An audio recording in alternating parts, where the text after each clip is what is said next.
கிருஷ்ணகிரி மாவட்டத்தில் ஒரு போலியான என்சிசி முகாம் நடத்தி அங்கு 8ஆம் வகுப்பு பள்ளி மாணவிகளை பாலியல் வன்கொடுமை செய்ததாக கடந்த ஆகஸ்ட் 8ஆம் தேதி வழக்கு பதிவு செய்யப்பட்டது. இதில் முதல் குற்றவாளியாக கருதப்பட்ட என்சிசி அலுவலர் என கூறப்படும் சிவராமன் மற்றும் அவரது தந்தை ஆகிய இருவரும் மர்மமான முறையில் மரணமடைந்த சூழ்நிலையில் இது தொடர்பாக வரும் 4ஆம் தேதிக்குள் அறிக்கை தாக்கல் செய்ய வேண்டும் என்று சென்னை உயர்நீதிமன்றம் உத்தரவிட்டிருந்தது. இந்த சூழ்நிலையில் தான் சிறப்பு புலனாய்வு குழு விசாரணையில் மேலும் ஒரு தனியார் பள்ளியின் பெண் முதல்வர் வினோதினி என்பவர் இன்று கைது செய்யப்பட்டிருக்கிறார். இதனால் இதுவரை இந்த வழக்கில் தனியார் பள்ளியின் தாளாளர் வெஸ்லி மற்றும் அந்த பள்ளிக்கூடத்தின் முதல்வர் சதீஷ் மற்றும் ஆசிரியை ஜெனிஃபர் மற்றும் போலியான என்சிசி ஏஜென்ட் உள்ளிட்ட 11 பேர் கைது செய்யப்பட்டுள்ள சூழ்நிலையில் இப்போது மேலும் ஒரு தனியார் பள்ளியின் முதல்வர் கைது செய்யப்பட்டிருப்பதால் இந்த கிருஷ்ணகிரி மாவட்டத்தில் மட்டும் தேசிய மாணவர் படையின் போலியான முகாம்கள் எத்தனை நடத்தப்பட்டன, எத்தனை பள்ளிகளில் மாணவிகள்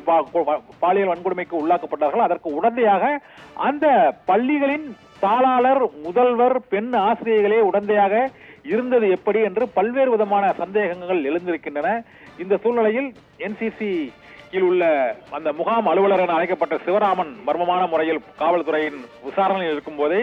அவர் எலி பேஸ்ட் உண்டு சேலத்தில் உயிரிழந்த சம்பவமும் அதே நாளில்